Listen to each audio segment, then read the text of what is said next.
Paano natin masasabi na ang turing natin sa isang taong hindi natin kaano-ano ay higit pa sa kadugo? Marahil ay masasagot ang tanong na yan kapag nandun na tayo sa sitwasyon.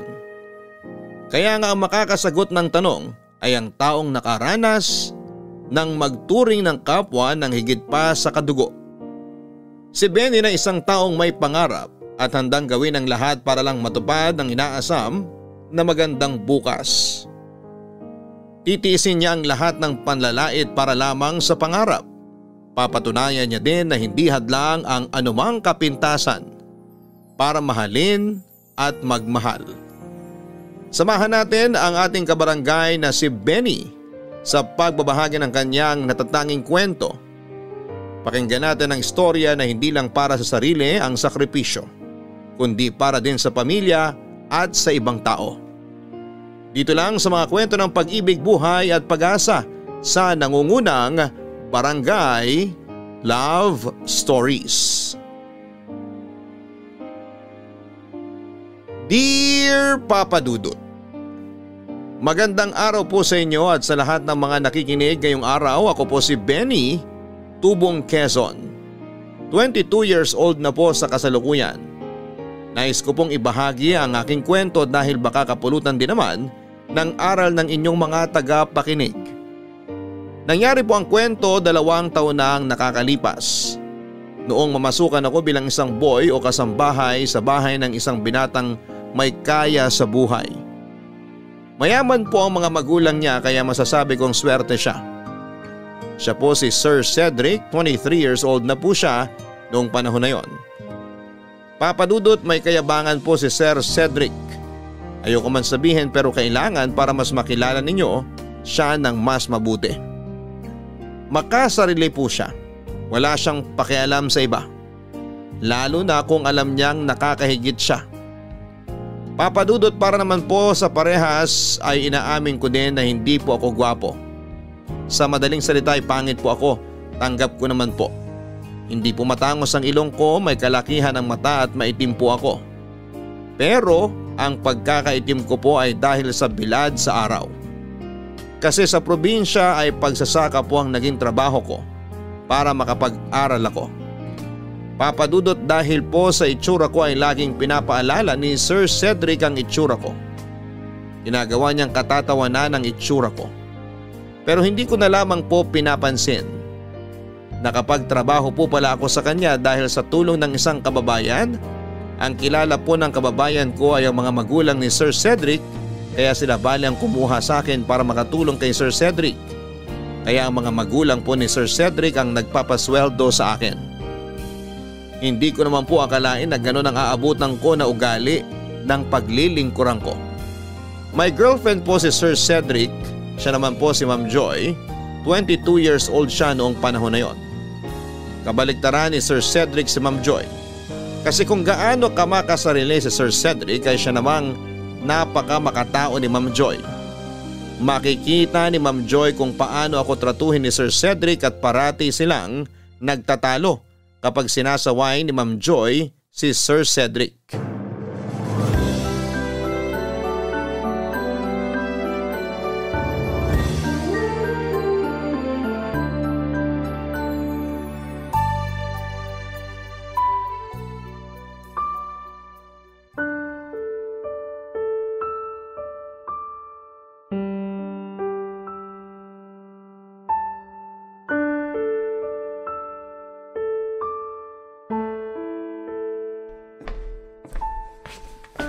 Hindi ka pa tapos dyan?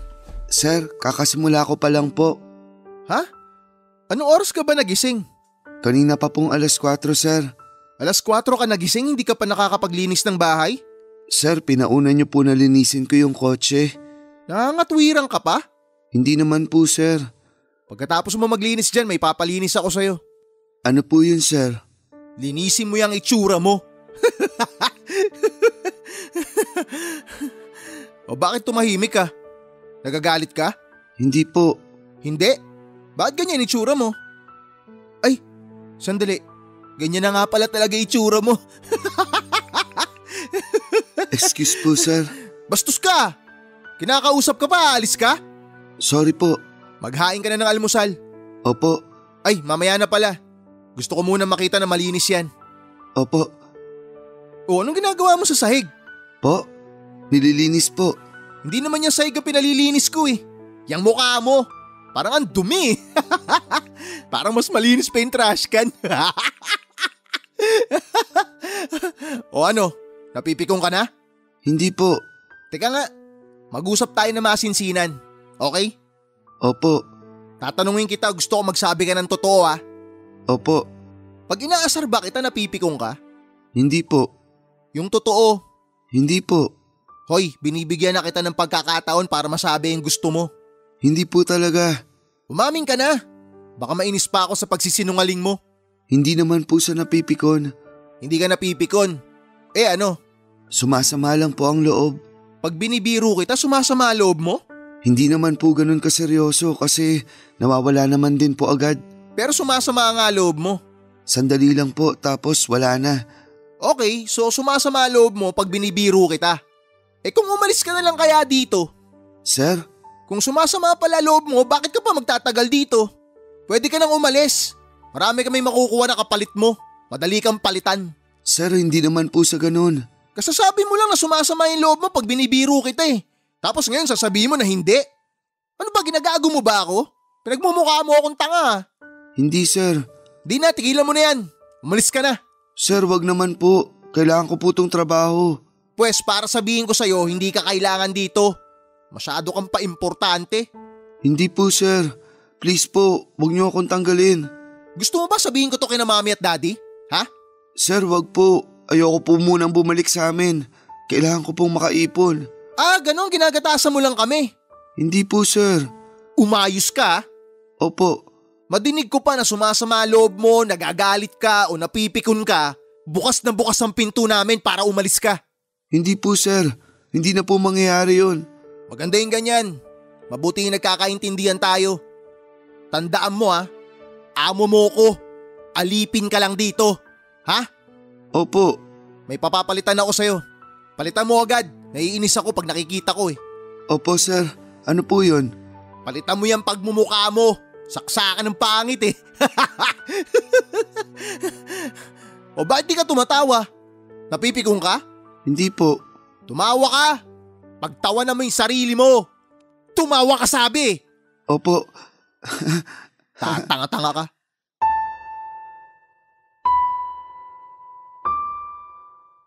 Papadudot, normal na po sa buhay ko ang ganunin ako ni Sir Cedric mula nang pumasok ako sa kanya bilang kasambahay. Pero wala po akong magawa dahil hindi ko po alam kung makakahanap ako ng kapalit na trabaho kapag pinaalis ako ni Sir Cedric. Kailangan ko po ang trabaho para makaipon. May pinag-iipunan po kasi ako, Papadudot. Hindi lang po sa bahay, nagtatapos ang panlalait sa akin ni Sir Cedric. Madalas ay sinasama niya ako kapag namimili para may taga-bitbit siya. Kahit sa harap ng ibang tao ay ginagawa niya akong katatawanan. May mga ilan na natatawa na lamang sa mga sinasabi ni Sir Cedric pero ang karamihan ay nakikita ko na mas naiinis kay Sir Cedric dahil sa ginagawa sa akin. Kaya yun, mga ganong reaksyon po ang nagpapalakas sa loob ko para magtiis pa ng kaunti hanggang makaipon lang. Papadudot, isa po pala ay hindi lang si Sir Cedric ang nanlalait sa akin at ginagawa akong katatawanan dahil na-adapt na din ng mga kaibigan niya ang ginagawa ni Sir. Kaya pati ang mga kaibigan niya ay nilalait, pinagtatawanan at ginagawa nila akong katatawanan. Si Ma'am Joy, pag nakikitang gano'n ay hindi man lang direktang pinagtatanggol niya ako, ay sinasabihan niya naman ng mga ito na huwag ganunin ako. Pero pinapalakas ni Sir Cedric ang loob nila. Binibigyan niya ng go signal ang mga kaibigan niya para laitin pa ako. Lalo na kapag pinagtatanggol na ako ni Ma'am Joy. Pwede ba tayo mag-usap? Mamaya na, may bisita pa sa labas eh. Sandali lang, may sasabihin lang ako. Sige, pakikinggan ko yan, pero mamaya na. Cedric, Ano ba yun? pwede bang kausapin mo muna ako? Eh magkausap na nga tayo eh. Mamaya pwede pa tayo mag-usap ng mas mahaba, okay? Sumalyoso ka nga. Ano? Ba't napunta sa pagsiseryoso? Importante yung pag-uusapan natin. Gano'n ba ka-importante yan? Bakit ka ba nagmamadali? Anong klaseng tanong ba yan? Ba't ako nagmamadali? Yung timing mo rin kasi, ang galing eh. Bakit ka nga nagmamadali? Nakalimutan mo ba na nandito sa bahay yung mga tropa ko? Hayaan mo na muna yung mga bisita sa labas. Maayos naman sila dun. Minsan lang dumalaw yung mga tropa ko dito. Minsan dumalaw pero araw-araw naman kayong gumigimik. Iba yun. Iba yung nandito kami sa bahay. Oo, iba nga. Kitang-kita ko ang pagkakaiba. Ano pinagsasabi mo? Iba sa labas? Kasi wala kayong taong ginagawang katatawanan. Ano? Huwag kunwari hindi alam. Diretsuhin mo na nga ako. Yung ginagawa mo kay Benny. Tapos pati mga kaibigan mo binigyan mo pa ng basbas mo para laitin si Benny. O bakit? Nakakatawa naman, di ba? Nakakatawa. Natatawa kayo sa panlalait ng ibang tao? Ay, tao ba si Benny? Cedric, ano ka ba? Nakakatawa kasi yung itsura ni Benny. Kung kayo kaya ang laitin, matatawa ka pa rin ba? Ba't nila ako pagtatawanan? Wala naman silang mailalait sa akin. Nung nilait ka no, maasa ka lang sa pera ng mga magulang mo. Hindi ba napikon ka? Mga siraulo kasi yung mga yon. Mga inggitero, palibhasa, mga mahihirap. Kalimutan mo na yan. Hindi yan ang pinag-uusapan natin. Yung ginagawa niyo magbabarkada kay Benny, tigilan niyo na. Ba't ba sobra yung concern mo sa pangit na yon? Hindi pangit si Benny. Kung hindi siya pangit, ano siya? Maligno? Hindi pangit si Benny. Yung pagkaitim niya sapat lang, kulay Pilipino. Yung mata niya malaki pero bilog, kaya magandang tignan. At yung ilong niya hindi ganun katangos pero hindi siya pango. Teka nga lang, nakakahalata na ako ah. Bakit mo ba siya pinagtatanggol? Hindi ko siya pinagtatanggol. Sinasabi ko lang ang totoo. Sandali. May gusto ka kay Benny, no? Ano? Uy, namumula! May gusto ka nga kay Benny! Oo! Ano? Oo! Linawin mo nga, anong oo? May gusto ako kay Benny. Ano sabi mo? Oh, napahiya ka? Huwag mo akong binibiro ng ganyan, Joy ah. Nakakainis yung napapahiya, di ba? Kaya sana isipin mo din ang pamamahiya mo sa iba. Hindi magandang biro yan sinabi mo. At ang panglalait sa ibang tao, magandang biro. Bakit ba pabor na pabor ka dun sa pangit na yun? Ano ba pinakain sa'yo nun? Wala akong pinapaboran. Inaayos ko ang mali. Alam mo kung ano yung mali? Yung pakikialam mo. Kung ayaw mong matawa, edi tumahimik ka na lang. Cedric, ano ka ba naman? Para namang wala ka napulot sa mga sinabi ko. Huwag mo na lang kasi kami pinakikialaman kung saan kami maligaya. Maligaya kayo sa pangmamaliit sa ibang tao? Oo! Anong klaseng ugali meron kayo? Alam mo, ayoko masira yung araw ko ha. Kaya tigilan mo na ako. Cedric naman. Kung gusto mo, matulog ka na. Huwag kang haharap sa mga tropa ko ng ganyan ka ha. Cedric! Pumasok ka na dun sa kwarto. Huwag kang lalabas dun. Naintindihan mo? Babalik na ako sa mga tropa ko. Cedric! Papadudot, hindi ko po ugali ang makinig sa usapan ng iba. Pero aksidente pong nandun ako sa likod nang marinig kong nagtatalo sina Sir Cedric at Ma'am Joy sa kusina at pinagtatalunan nila ay ang ginagawa sa akin ni Sir Cedric at ng mga kaibigan niya. Sobra ang pasasalamat ko kay Ma'am Joy sa ginawa niyang pagtatanggol sa akin. Pero nang marinig ko na hindi naman natauhan si Sir Cedric ay natakot po ako. Dahil siguradong mas pag-iinitan niya na naman ako. Ilang sandali lang ay naramdaman ko na ang galit ni Sir Cedric dahil sa usapan nila ni Ma'am Joy. Tinawag niya ako at pinaupo sa gitna. Ginawa nila akong pulutan. Lahat ng klase ng panlalait ay sinabi nila sa akin at pinagtatawanan nila ako habang nasa gitna. Tinis ko ng sobra, masakit pero wala akong magagawa kundi ang lunukin ang lahat ng panlalait nila. Pero isa sa mga kaibigan ni Sir Cedric ang sosobra sa panglalait sa akin. Kasi aabot siya sa pananakit. Bigla niya akong binatukan at masakit po yun, Papadudot, kaya ang reaksyon ko ay mahahawi ko ang kamay niya. Hindi ko po sinasadyang napalakas pala ang paghawi ko at nasaktan ang kaibigan ni Sir Cedric. Kaya galit na galit si Sir sa akin, Papadudot.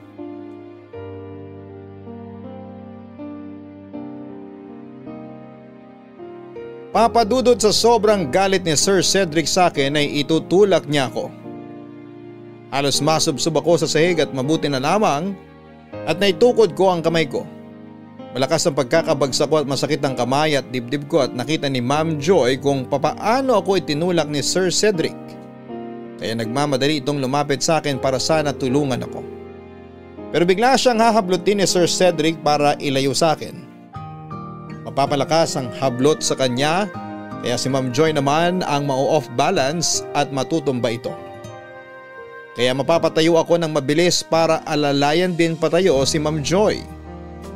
Hindi pa ako nakakalapit ay bigla akong kinuwelyuhan ni Sir Cedric at kinaladkad papunta sa kwarto ko. Inakot niya ang mga damit ko na mabibitbit niya. Saka ako uling hinatak palabas. Itinulak niya ako palabas ng gate at hinagis lahat ng nabitbit niyang damit ko sa kalye. Sa kanya sinabi na lumayas daw ako.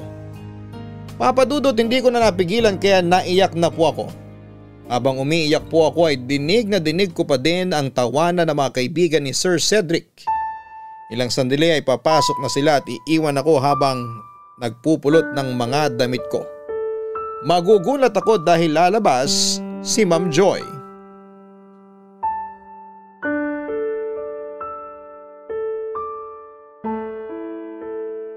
Ma'am, wag na po. Okay lang po.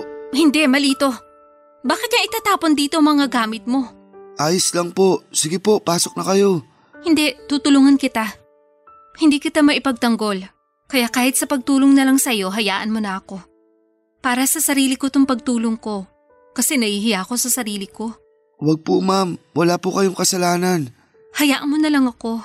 Ma'am, kasi po… Bakit? Kasi po… Ano yun? Baka pag nakita kayo ni Sir Cedric na tinutulungan ako, awayin na naman kayo, pati po ako. Pasensya ka na ha? Saan po? Isa ako sa dahilan kaya ka ginaganyan ni Cedric. Hayaan niyo na po yun. Bakit ayaw mo pang umalis dito? Kasi ma'am, natatakot po ako. Saan? Baka hindi po ako makahanap ng trabaho.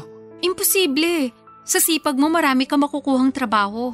Pero kung makakuha man po, hindi naman po agad-agad. Wala po ako matutuluyan. Pero sobra na ang ginagawa sa ni Cedric. Hindi na taong trato niya sa'yo. Kaya ko naman po. Binabastos niya ang pagkatao mo. Kaya ko naman pong tiisin. Bakit ba? Bakit ba nagtitiis ka ng ganyan? Nag-iipon po ako. Para sa pamilya mo? Hindi po. Maayos naman po sila sa probinsya. Sa asawa? Girlfriend? Hindi po. Wala pa po sa isip ko ang mag-asawa. At saka wala din po akong girlfriend. Eh bakit ka nag-iipon? Para kanino? Para sa sarili ko po. Bakit? Ano bang gusto mong bilhin? Wala po. Eh para saan ang iniipon mo? Kukuha po kasi ako ng licensure exam. Ha? Nang ano? Para sa CPA po. Certified Public Accountant? Opo. Ibig sabihin graduate ka ng accountancy? Opo. Nakapag-training na din po ako. Examination na lang po ang kailangan para maging certified public accountant na ako. OMG! Bakit po? Graduate ka pala tapos ginaganyan ka ni Cedric? May naipon na din naman po ako. Konti na lang po siguro, magpapaalam na din po ako. Sorry. Po? Saan po? Sa mga nangyayari sa'yo. Ma'am, wala naman kayong kasalanan eh. Naiinggit ako sa'yo. Sa mga ginawa sa'yo nakakaya mo pang tumawa. Kung daramdamin ko po, walang mangyayari. Panghihinaan lang ako ng loob. Anong plano mo ngayon? Kakausapin ko po si Sir Cedric. Ano? Babalik ka pa sa kanya? Opo. Benny naman! 1 taon na po ako dito sa 1 buwan. Sabi po ng magulang ni Sir Cedric, pag naka-1 taon na daw ako, bahala na raw ako kung anong desisyon ko. Bibigyan daw nila ako ng separation pay kung aalis ako. Alam din nila ang ugali ni Sir Cedric. At gaya mo ma'am, napakabait din nila. Hindi ko alam kung anong sasabihin ko sa'yo. Hayaan nyo na lang po ang mga nangyayari. Padaanin na lang natin. 1 buwan na lang naman po eh. Malaki po ang may tutulong sa akin ng ibibigay ng magulang ni Sir Cedric. Ay, o sige. Rerespetuhin ko na lang ang desisyon mo. Salamat ma'am. Sige na po, pasok na kayo. Eh ikaw? Bahala na po. Basta mamaya po kakausapin ko si Sir Cedric. Sige, papasok na ako.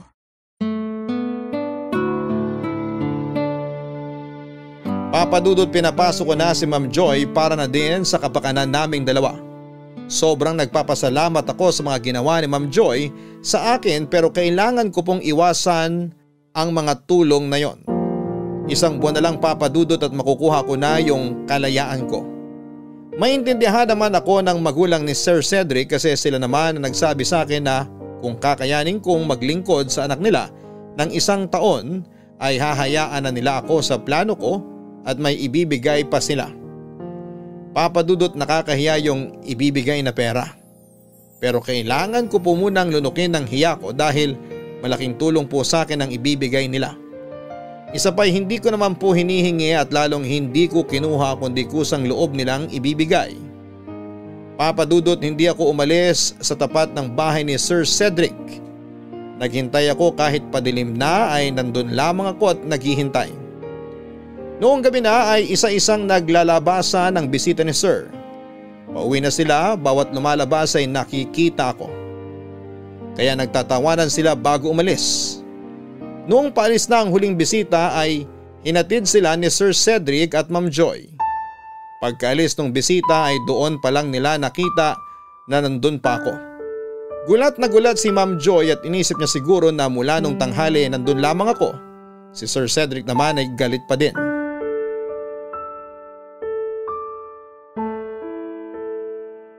Sir, Nandito ka pa sa labas ng bahay? Pinalayas na kita.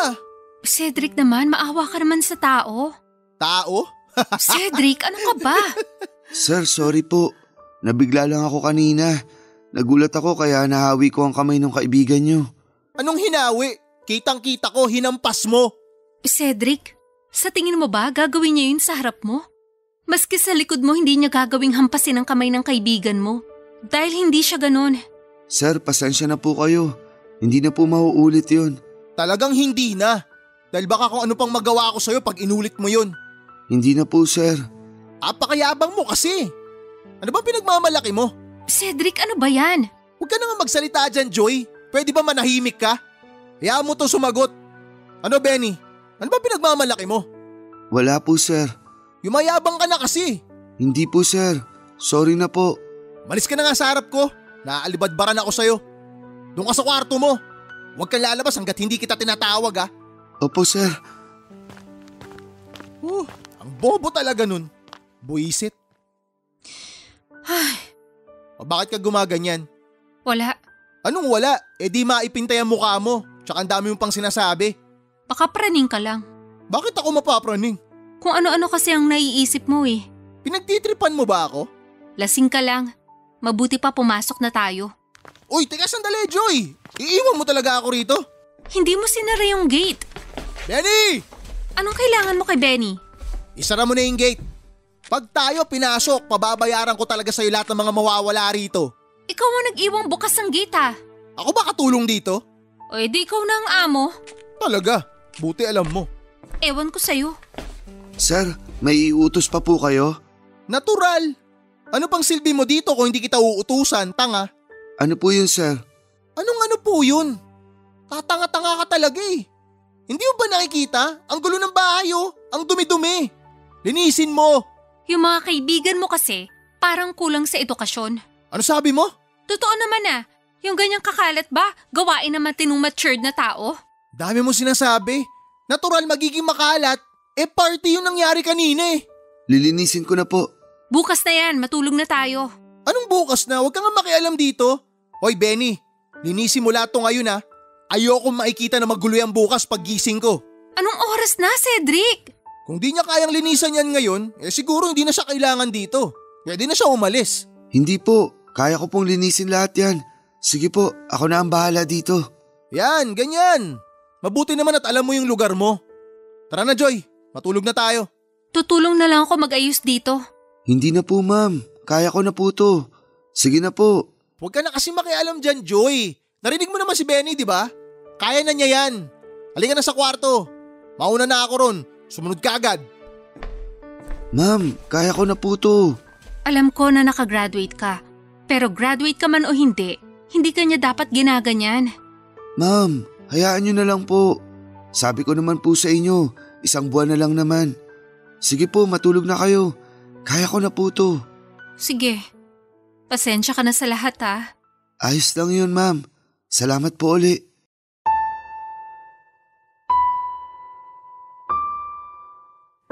Papa Dudut, titiisin ko na lamang po talaga ang 1 buwan. Mababait ang mga magulang ni Sir Cedric kaya sigurado ako natuto pa rin nila ang pangako sa akin. Nilinis ko po ang buong bahay, nilinis ko po ng sobra dahil ayaw kong mahanapan na naman ako ng butas ni Sir Cedric. Kaya kahit kasulok-sulukan ay nilinis ko. Natapos na ako ng mag-aalas 6 ng umaga at patulog na po sana ako nang bigla namang nagising si Sir Cedric. Ipagtitimpla ko lang po sana ng kape pero ipinalinis niya sa akin yung 3 kotse niya. Gusto niya daw makitang malinis.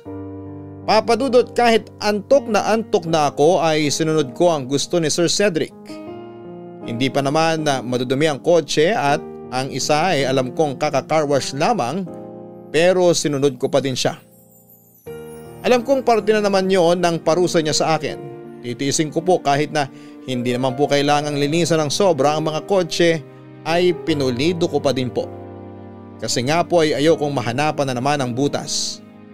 Alas 12 na ng tanghali noong matapos ako. Hindi na ako nakapagluto, nagpa-deliver na lamang sila ng pagkain. Sasamantalahin ko na po sana ang pagkain nila para makaidlip ako pero tinawag na naman ako ni Sir Cedric. Pinapupunta niya ako sa palengke para daw bumili ng mga supplies. Nakaschedule dapat ang pamimili sa susunod na linggo pa pero bakit niya ako pinapupunta sa palengke ng araw na yon? Siyempre po wala naman akong karapatan na magtanong kaya sinunod ko na lamang po siya. Papadudot, mahilo-hilo ako habang papunta ng palengke at hindi pa nga po ako nakakaikot sa palengke ay nahilo na nga ako ng tuluyan. Kaya ako po ay nabuwal sa gitna ng palengke. Mabuti na lamang po at may mga nagmagandang loob na nagtakbo sa akin sa ospital.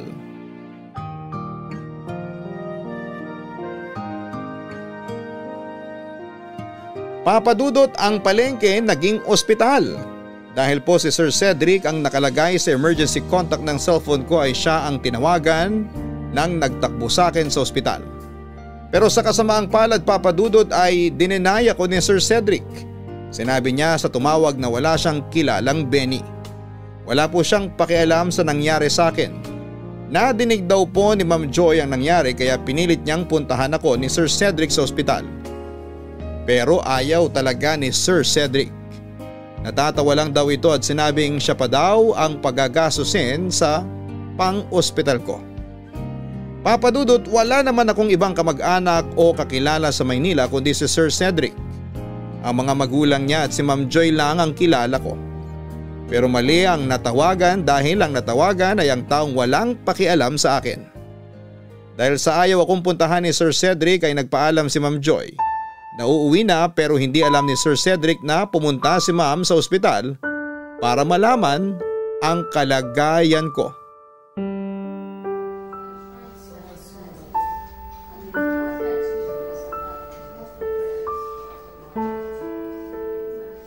Benny. Ma'am Joy. Kumusta ka na? Okay na po ako. Nakausap ko na yung nurse. Ano daw po ang sakit ko? Ayun, pagod at puyat. Ay. Bakit? Akala ko mamamatay na ako eh. Huwag ka nga magbiro ng ganyan. Pero natakot po talaga ako. First time nangyari sa akin yun. Ngayon lang ako na ospital sa buong buhay ko. Kaya nga mabuti, yun lang. Sobra kasi ang pinagawa sa'yo ni Cedric eh. Nasa na po si Sir? Wala siya. Nasa baba po? Wala, hindi siya sumama. Ah, okay po. Ayoko na sanang sabihin pero alam kong naiisip mo din naman na ayaw niyang pumunta. Kasi wala siyang pakialam sa'yo. Naiintindihan ko po. Pasensya ka na ha? Wala po yun. Hindi naman po talaga niya ako responsibilidad. Anong hindi? Nasa bahay ka niya, cargo ka niya. Kasambahay lang naman po ako. Pero tao ka. Hayaan niyo na. Ay, oo nga. Huwag na tayong mamroblema. Ang mahalaga, ayos ka na. Opo, salamat po sa pagpunta. Sino nagdala sa'yo dito? Umalis na po siya. Sobrang pasasalamat ko nga po sa kanya. Kakilala mo ba siya? Hindi po, namamalengke lang din po siya. Tapos tinulungan ka? Opo. Buti pa yung hindi mo kakilala na tulungan ka. Hayaan niyo na ma'am. Saka nandyan na din naman kayo. Kaya parang nandito na rin si Sir Cedric. Ang bait mo talaga. Kahit hindi ka sinipot na ipagtanggol mo pa. Hindi naman po. Pero eto ang dilema. Hindi niya alam na nagpunta ako dito. Ha? Oo. Kaya wag mo nang mababanggit sa kanya ha. Alam mo naman yun. Sige po, makakaasa kayo. Ganun na nga lang para tahimik ang buhay natin. Opo ma'am, tatanong ko lang po sa desk kung pwede na ako umuwi. Natanong ko na kanina, oo daw. Pero magpahinga ka pa raw ng konti. Parang okay na po ako. Parang, pero hindi ka sure. Kaya magpahinga ka na muna. Baka kasi magalit na naman si Sir Cedric eh. Anong ikagagalit niya? Wala nga siyang pakialam na nandito ka. Hindi ka hahanapin nun, kaya ipahinga mo na lang muna tong araw na to. Kasi ma'am… Anong kasi? Huwag ka nga mag-alala kay Cedric. Mas stress ka niyan, baka magtagal ka pa dito. Hindi po yun ang iniisip ko. Eh ano? Yun po kasing ano… Ano? Yun pong babayaran. Baka po kasi habang tumatagal ako dito, lumalaki na ang bill. Baka maubos po yung ipon ko. Huwag mo nang isipin yon. Pero hindi po pwede. Aalamin ko na lang po muna kung magkano. Sabing huwag mo na kasing isipin yon. Binayaran ko na. Magkano lang naman? Tsaka mga gamot lang ang binayaran kasi libre naman dito. Po? Magkano po? Babayaran ko na lang po sa inyo. Binayaran ko na nga, babayaran mo pa sa akin. Ibig sabihin nun, ako na ang sumagot sa gastos. Pero ma'am… Tumigil ka na nga dyan, mag-relax ka. Pero… Ang kulit! Sandali at bibili ako ng makakain. Alam kong hindi ka pa nag-almusal at tanghalian. Huwag ka nang umangal, hintayin mo ako dyan.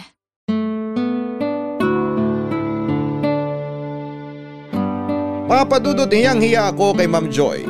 Napakabait niya talaga.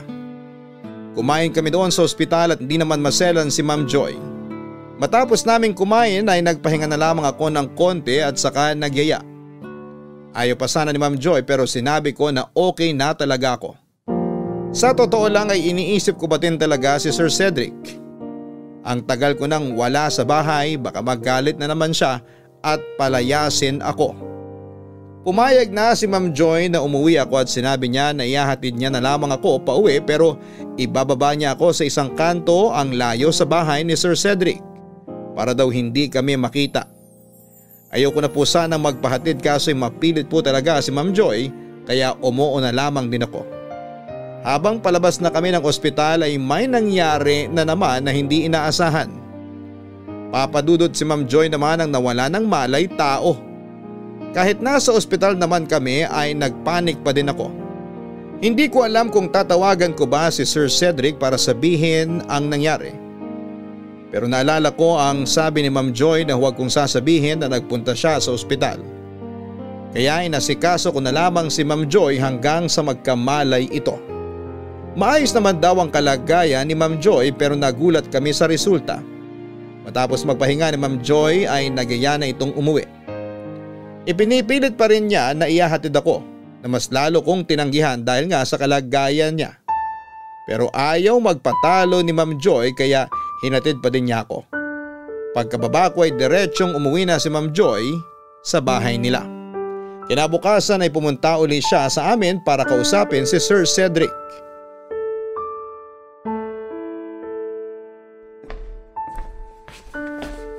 Oh, Benny! Good morning sir. Buhay ka pa? Akala ko namatay ka na eh. Gusto niyo po ng kape? Sagutin mo nga itong tanong ko. Paano ka nakaligtas sa kamatayan? Paanong buhay ka pa? Pagod at puyat lang daw po sir ang dahilan ng pagkahilo ko. Ah, ganon. So ngayon pinariringgan mo ako? Hindi po sir, sinasabi ko lang po. Ba't kailangan mo sabihin yun? Para sisihin ako na ako may kasalanan na nangyari yan sa'yo. Ganon? Hindi po sir. Mabuti. Akala ko nagpaparinig ka eh. Hindi po. Ba't ba hindi ka patuluyan nagpa-doktor? Sir? Ang sabi ko para maintindihan ng bobong utak mo, sana dumiretso ka na sa plastic surgeon. Pinayos mo yung mukha mo. Eto na po ang kape nyo. O ba't iniiba mo usapan? Hindi po. So inaamin mo na pangit ka? Sir. Aminin mong pangit ka? Opo. Yan! Mabilis ka naman pala kausap eh. May iuutos po ba kayo? Takpa mo nga yung mukha mo. Cedric? Oh, andito ka na? Di ka man na nagsabi na papunta ka na pala. Ma'am, gusto niyo ng kape? Hindi na, kakatapos ko lang. Ba't ang aga mo pumunta rito sa bahay? Lalabas po muna ako. Sige. Hoy Benny, anong lalabas? Diyan ka lang. Linisan mo yung lababo. Ayoko na masebo yan ha. Opo. Tumigil ka na nga, hayaan mo na si Benny. Bakit? Hinahayaan ko naman siya. Hinahayaan ko siya maglinis. Oh, ano pang tinitingtingin mo dyan? Linisin mo na yung lababo. Tsaka ikaw, Joy, ang aga-aga para mag-abogado ka sa pangit na yan. Sinisira mo araw ko eh. Tumigil ka nga. Ikaw ang tumigil sa pakikialam mo. Tsaka hindi mo pa sinasagot yung tanong ko. Ba't ba ang aga mo dito? May sasabihin ako sa'yo. Mamaya na yan. Nagkakape pa ako eh. Bakit? Hindi ka pwede makinig kahit nagkakape ka? Gusto ko mag-relax habang nagkakape. Mag-relax? Naabutan nga kitang ginugulo mo na naman si Benny. Kasama sa pagre-relax ko yun. Ang manlait? Oo. Mas nare-relax ako pag natatawa ako. Cedric, ilang taon ka na? Isip pang bata pa yung ugali mo. Ay, si Benny na naman ba pag-aawayan natin? Nakakaurat na. Makinig ka na sa sasabihin ko. Ano ba kasi ang sasabihin mo? Ngayon ka lang naging ganyang kapilit ng ganito kaaga. Importante kasi ang sasabihin ko. O sige na, importante na ako importante. Ano ba yun? Cedric, buntis ako. Bakit ka tumatawa? Ang pangit kasi ng joke mo eh. Kasing pangit ang mukha nito ni Benny. Hindi ako nagbibiro, buntis ako. Pwes kung ganon, ako naman ang hari ng England. Umayos ka nga, seryoso ko. Eh di seryoso ka, seryoso din ako. Paano ba nangyari yan? Sira ulo ka ba? Anong tanong yan? Malay ko ba kung sa akin talaga yan? Kanino pa? Malay ko ba? Baka mamaya kung kani-kaninong lalaki ka pa sumasama. Bastos ka! Ikaw ang bastos. Pupunta-punta ka rito ng ganito kaaga tapos pagbibintangan mo ako na nabuntis kita. Malis ka na nga rito. Tsaka wag na wag mo ipapakita sa akin yung pagmumukha mo ha. Hindi ko anak yung dinadala mo. Sisirain mo pa buhay ko. Ano?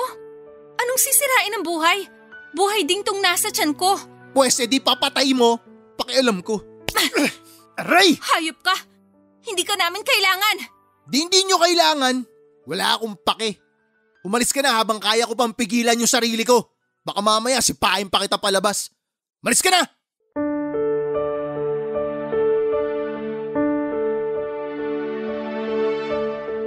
Papadudot nandun ako sa lugar kung saan nangyari ang pagtatakwil ni Sir Cedric kay Ma'am Joy at sa anak nila. Hindi na ako nabigla sa sinabi ni Ma'am Joy kasi nandun ako sa ospital noong sabihin ng doktor ang dahilan ng pagkakahimatay niya dahil sa buntis siya. Masaya pa naman si Ma'am Joy noong sabihin sa kanya na buntis siya. Tapos ay hindi pala sila tatanggapin ni Sir Cedric. Galit na papasok sa kwarto niya si Sir Cedric kaya ako ay tatakbo palabas para habulin si Ma'am Joy. Sa labas ay naabutan ko si Ma'am Joy na papasok sa kotse ng kaibigan niya. Sinamahan pala siya kasi sa ugali ni Sir Cedric ay may duda na ang kaibigan niya na mangyayari ang pagtatakwil at hindi nga siya nagkamali. Susugurin pa sana ng kaibigan ni Ma'am Joy si Sir pero pinigil na lamang siya ni Ma'am Joy. Awang-awa ako kay Ma'am Joy kaya kinausap ko siya para man lang kahit papaano ay mapakalma ko siya. Pero nagulat akong iba ang itsura ni Ma'am Joy. Parang walang sakit na nakabaka sa mukha niya. Yun pala ay pinaghandaan niya na rin ang araw na yon. Alam na niya ang gagawin kung sakaling mangyari ang hinala nila. Bubuhayin niya ang bata at lalayo sila kay Sir Cedric. Sinabi na lang sa akin ni Ma'am Joy na huwag ko na siyang alalahanin pa.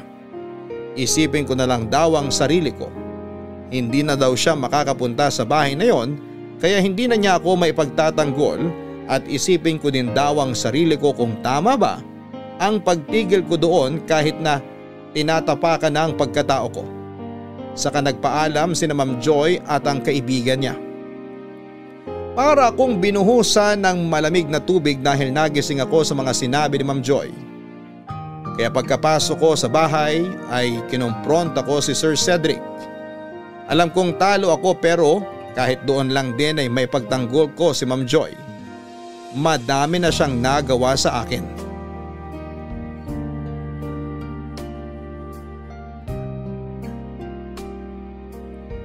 Papadudot, ewan kung anong tapang ang sumanib sa akin at pinagsabihan ko si Sir Cedric sa maling ginawa niya kay Ma'am Joy.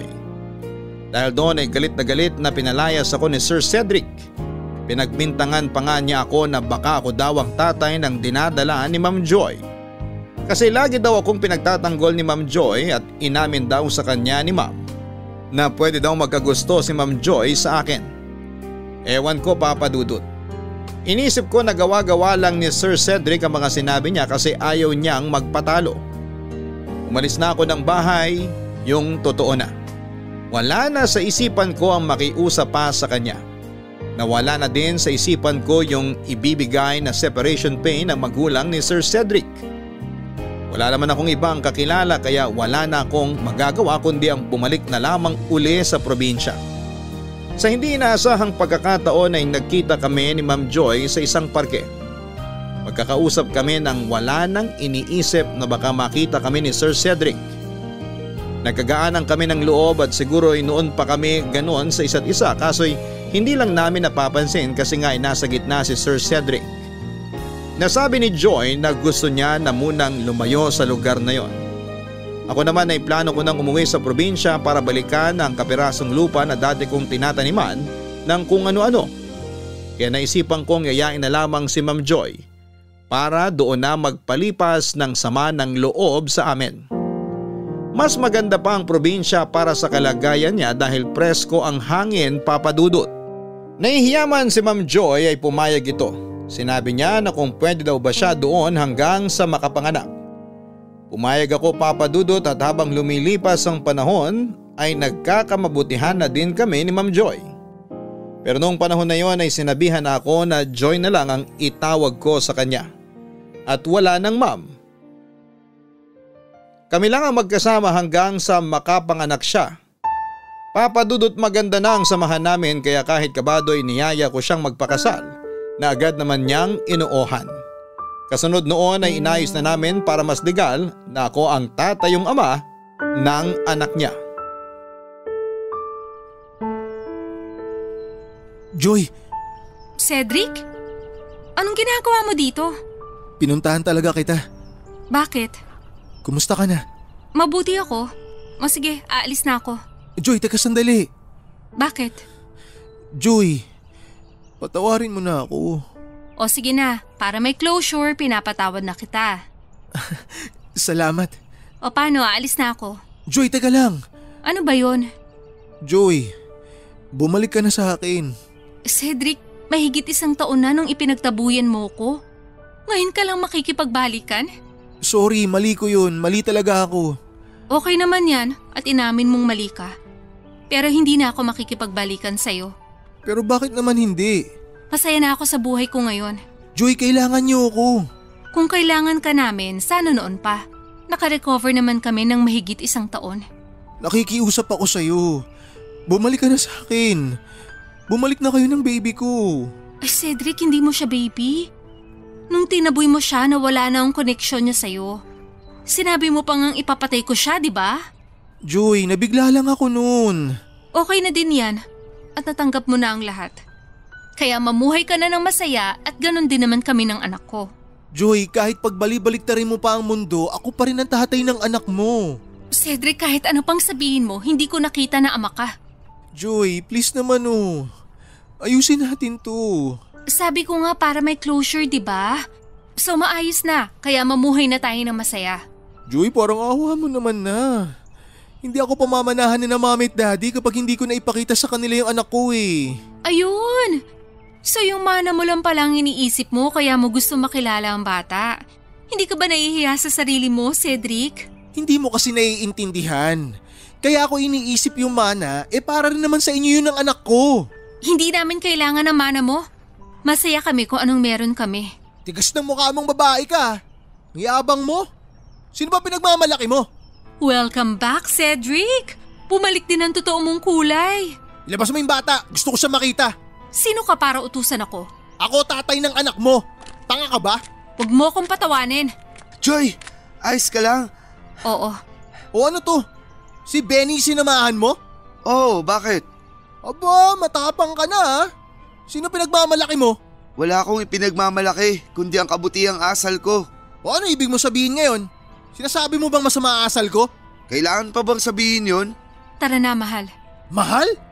Hindi ka ba nandidiri? Actually, nandidiri ako.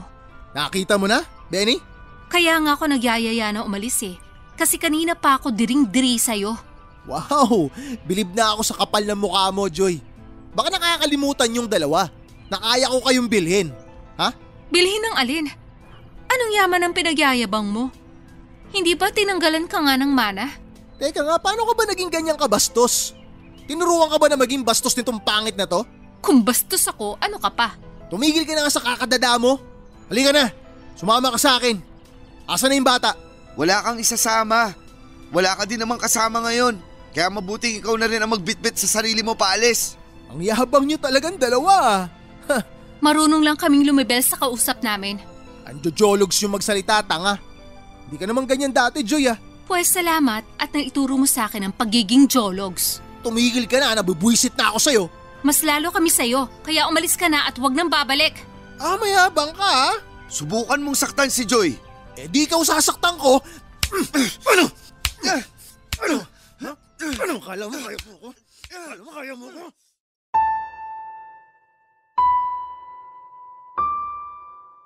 Papa Dudut, ayoko na makikipag-away pero wala na akong magawa. Siya po ang nauna at isa pa ay sasaktan niya si Joy kaya kailangan kong kumilos. Mabuti na lang at madami ang nakakita sa nangyari at naawat kaming dalawa. Mas swerte pa din si Cedric kasi hindi niya katulad ang mga taga-lugar namin. Kung sa iba lang ay kinuyog na siya bilang dayo na nanggugulo sa lugar namin. Pero hindi siya kilante, itinulak pa niya ang mga umaawat sa kanya. Dahil sa pagbabanta ni Cedric ay ipinablatter namin siya kaya hindi siya pwedeng lumapit sa amin. Dahil doon ay nanahimik uli si Cedric at may takot naman pala siya. Kaya 1 taon namin siyang hindi naramdaman. 1 taon na tahimik. Pero nagpalamig lang pala si Cedric at hindi pala sumusuko. Gusto pa din niyang makuha ang bata para lang sa mana niya. Kaya nung malamig na ang sitwasyon niya ay bumalik ulit siya sa lugar namin. Papa Dudut, walang pagbabago si Cedric. Siya pa din. Para siyang stalker at wala naman siyang kinuhang private investigator, kundi siya lang na matagal-tagal na din pala kaming ini-stalk. Pupuntahan niya kami sa lugar kung saan namin hilig mamasyal tuwing araw ng linggo. Joy! Cedric, ano na naman bang kailangan mo? Huwag kang lalapit sa amin. Nakablatter ka. Wala akong gagawing masama. Nandito ako para makipag-usap lang. Ano pa bang pag-uusapan, Cedric? Nasabi ko na lahat ng huling usap natin. Nung nanakit ka na naman. Joy, patawarin niyo ako. Benny, sorry. Pinapatawad ka na namin. Pero patahimikin mo na kami. Pakinggan niyo naman muna ako. Please. Tama na, Cedric. Joy, sige na. Hayaan natin siya magsalita. Salamat, Benny. Sige na. Sabihin mo na lahat ng gusto mong sabihin. Humihingi ako ng tawad sa lahat ng mga nagawa ko sa inyo. Alam kong marami yun kaya hindi ko naiisa-isahin. Sana lang mapatawad niyo ako. Matagal ka na naming napatawad. Ang hiling na lang namin ay yung tama na sana ang panggugulo mo. Hindi na. Hindi na ako manggugulo. Pangako. Tinatanggap namin ang paghingi mo ng tawad. Salamat. Maraming salamat. Sana totoong tapos na to, ha? May isa na lang sana akong hiling. Ano yun? Gusto ko sanang makita yung anak ko. Ha? Hindi. Joy, ipakita mo na. Karapatan niya yun. Benny, maraming salamat. Sandali, kukunin ko siya. Kasama ng mga pinsan niya at ng mga tiyahin ko. Nag-ikot sila. Pero nandyan lang yun. Malaki na siguro yung bata, ano? Mahigit 1 taon na siya. Ayun na ba siya? Yung karga ni Joy? Oo, siya na nga. Ang laki na nga ng anak ko. Cedric, pasensya na ha kung hindi ko siya ipapahawak sa'yo. Okay lang, Joy. Naiintindihan ko. Hello, baby. Hello, junior ko. Junior nga siya. Pero Benny Junior. Ano? Boba ka ba? Bakit kay Benny mo pinangalan yung anak ko? Joy, dali mo na muna si Junjun sa mga tita. Hoy, Joy! Huwag mo ilalayo yung anak ko sa akin! Nakita mo ba yung ginawa mo sa bata? Takot na takot. Paano di ako sisigaw? Eh bakit sa'yo niya ipinangalan yung anak ko? Pwede ka namang magtanong ng maayos. Bakit kailangan mong sumigaw?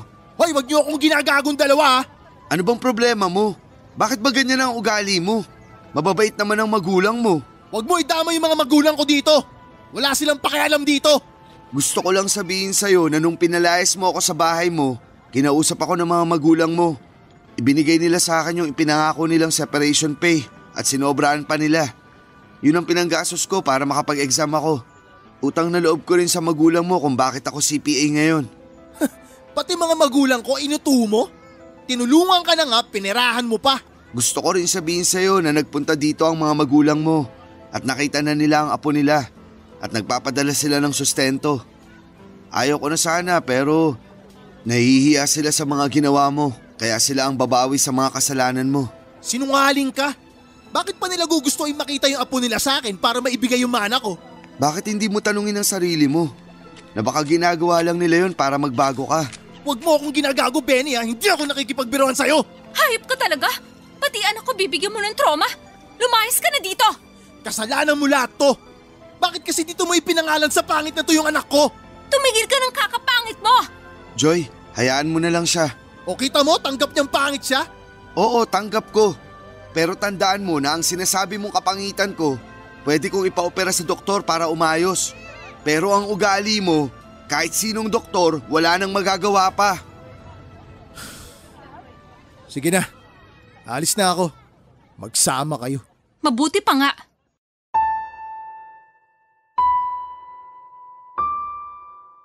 Papa Dudut, hindi na nga nang gulo si Cedric mula noon.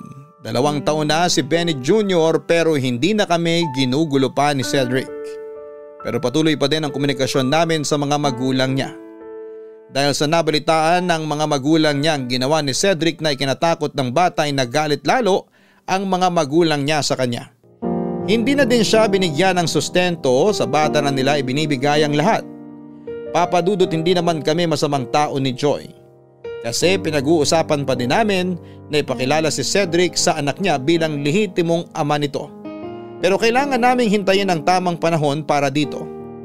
Papa Dudut, magkakaroon na ng kapatid si Benny Jr., buntis na po si Joy sa ikalawan naming anak. Papa Dudut, si Cedric naman bilang wala na ang karangyaan sa kanya ay isa na lamang empleyado sa isang kumpanya. Sinubukan ni Cedric na makipagrelasyon ng ilang beses kaso'y wala pong tumatagal sa kanya dahil na din sa ugali niya. Kaya ngayon ay wala pa din siyang asawa at anak. Wala na din siyang nadisgrasya sa mga naging girlfriend niya. Salamat po Papa Dudut sa inyong pagbabahagi ng aking kwento sa inyong mga tagapakinig. Ang inyong forever kapuso at kabarangay, Benny. Sulit ang mga sakripisyo kung ginagawa natin ito para sa mga mahal natin sa buhay. Sila ang magsisilbi nating inspirasyon at motibasyon para mas tumibay pa ang mga paparating na hamon. Ikaw kabarangay, sino ang naging inspirasyon mo para maging matapang ka sa mga hamon sa buhay? Dear Papa Dudut, mapagpalang araw po sa inyo at sa mga kabarangay natin at tulad kong loyal listener ng Barangay Love Stories. Ako po si Mateo, 33 years old, taga Maynila. May-ari po ako ng poultry supply shop at laundry shop sa lugar namin. Yun po ang mga negosyong minamanage ko na naipundar ko noong nag-OFW ako sa Japan. Ilang taon na rin ang nakakalipas. Kasama ko po rito na naninirahan sa Maynila ang misis ko. At magdadalawa na po ang anak namin. Papa Dudut, kung babalikan ko ang aking nakaraan, masasabi ko po na malayo-layo na rin ang narating ko. Hindi na kami nagigipit ngayon. May ipon na kami sa bangko, may insurance at nakapagpundar ng mga ari-arian na. Noong kabataan ko kasi ay mahirap po talaga ang pamumuhay namin. Naranasan po naming tumira sa sementeryo. Yung bahay namin ay gawa sa pinagtagpi-tagping plywood. Lona at yero ay nakatungtong sa ibabaw ng mga nicho. Noong pinaalis kami doon ay nakipagsiksika naman kami sa squatters area. Ang tatay ko po ay nagtatrabaho sa junk shop. Si nanay naman ay nagtitinda ng mga lutong ulam na nilalako niya sa lugar namin. Pero hindi po yun madalas. Mas maraming beses kasi na hindi bumabalik ang puhunan niya dahil ipinapautang niya ang kanyang paninda para lamang maubos. Tapos ay nahihirapan na siyang maningil. Masipag po ang nanay ko kaso'y medyo malabo ang mata. Ganon pa man ay hindi yon nakahadlang sa kanya para tulungan niya si tatay na kumita ng pera para sa aming pamilya. Panganay po ako at meron akong nakababatang kapatid na babae, si Stella, na medyo sakitin. Kahit ganoon ang buhay namin ay punong-puno po ng pangarap ang batang ako. Kahit mahirap kami, hindi naman yon naging hadlang sa kagustuhan ng mga magulang namin na igapang ang pag-aaral namin. Kung tatanungin ninyo ako kung ano ang paborito kong alaala noong kabataan ko, yon ay ang mga pagkakataon na tinutulungan ako ni tatay na gumawa ng saranggola, Papa Dudut.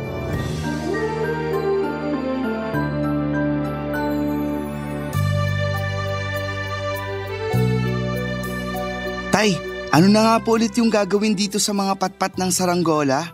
Pagkabitin mo, gamitin mo yung sinulid para mapagdikit mo yung mga patpat. Teka, bakit bigla mo naman yatang naisipang gumawa ng saranggola? Wala lang po.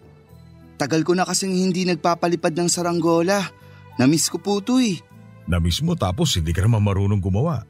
Kayo po kasi yung palaging gumagawa ng saranggola ko nung bata ko, Tay. Ako nga, pero di ba katabi kita habang ginagawa ko yon? Katabi niyo nga po ako, pero hindi ko naman masyadong tinatandaan kung paano. Dapat tinandaan mo. Paano kung wala na ako? Sino na lang ang gagawa ng saranggola mo kapag namiss mo magpalipad? Pwede ko naman pong pag-aralan kung paano gumawa, pero hindi kayo pwedeng mawala. Gusto ko kasi kasama ko pa rin kayo habang nagpapalipad ako nito. Tulad po nung bata pa ako, kayo po nagturo sa akin kung paano magpalipad ng saranggola.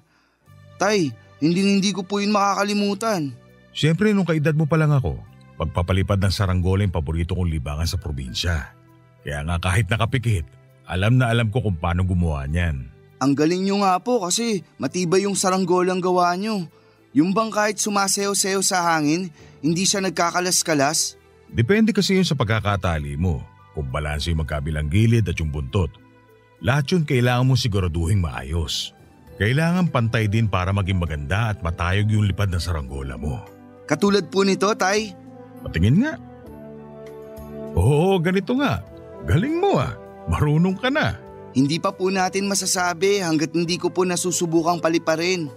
Bigla po akong nagdalawang isip kasi paano kung unang subok ko pa lang masira na agad? Paano kung hindi lumipad ng mataas? Kaya nga siguraduhin mong maayos yung pagkakagawa mo sa saranggola mo. Ngayon, kung hindi lumipad ng mataas, ibig sabihin nun, may kulang o may mali sa pagkakagawa mo. Pwedeng-pwede mo naman ayusin bago paliparin ulit. Akala ko po itatapon ko na lang kung ayaw lumipad. Bakit mo naman gagawin yun? Kasi hindi ko na po mapapakinabangan. Kumbaga, palpak yung pagkakagawa. May mga pagkakataon talaga na hindi natin maiiwasang pumalpak sa mga ginagawa natin. Pero di ibig sabihin nun, susukuan na natin kagad yun. Kasi pwede naman tayong matuto mula sa mga pagkakamali. Pwede natin yun itama. Tandaan mo nak, nagbubukas ng panibagong oportunidad yung mga problema natin para mas matuto tayong lumaban sa buhay. Kaya hindi mo kailangang itapon yung saranggola na pinaghirapan mong gawin dahil lang hindi ito lumilipad ng maayos. Suriin mong mabuti kung bakit hindi maayos ang lipad, saka mo ayusin. Grabe Tay, ang lalim nun ah. Di ko tuloy alam kung saranggola pa yung tinutukoy nyo. Anong ibig mo sabihin? Kasi yung mga sinabi nyo po, may kinalaman na rin sa buhay. Kumbaga, hindi ko dapat sukuan yung mga pangarap ko porque nahihirapan akong abutin yun. Tama naman yun. Huwag kang susuko hanggat hindi mo pa ginagawa lahat ng makakaya mo. Magkaroon ka ng maraming plano, hindi lang isa, hindi lang dalawa, kundi marami. Pero kung hindi pa rin ako nagtagumpay na matupad yung mga pangarap ko kahit marami na akong plano, paano po ako makakapag-move on, Tay? Hindi naman humihinto ang buhay kapag hindi natin nakuha yung isa o dalawang bagay na gusto natin. Kapag nabigo kang makamit yung mga pangarap mo sa paraang alam mo, baguhin mo yung mga plano. Hindi yung pangarap mo.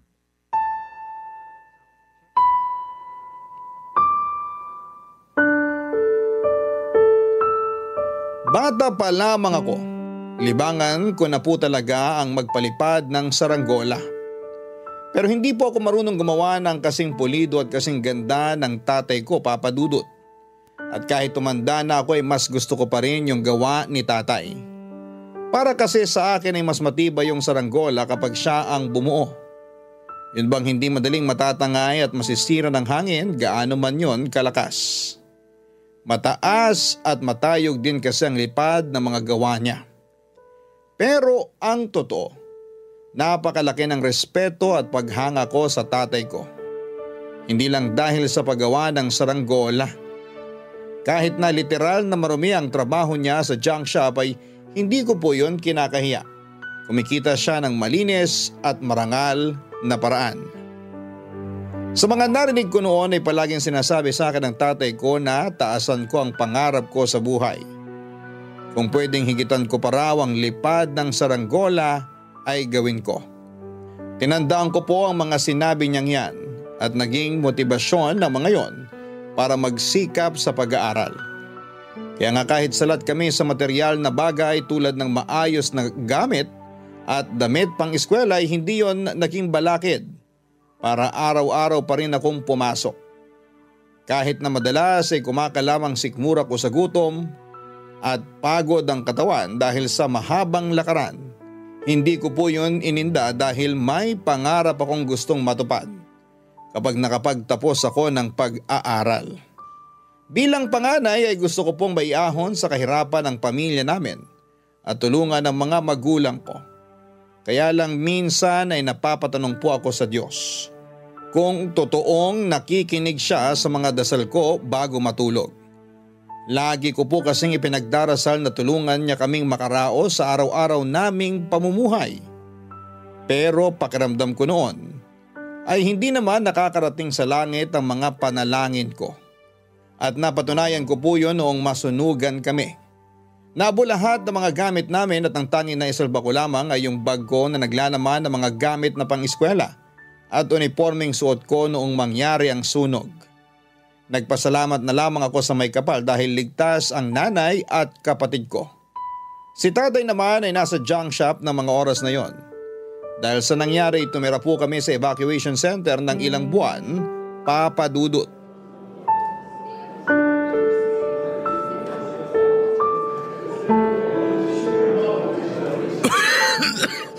Mahal, parang malala na yung ubo mo ah. Inom ka muna ng tubig. Salamat, mahal. Kamusta na pakiramdam mo? Ayos naman ako. Huwag ka na masyadong mag-alala. Huwag mag-alala.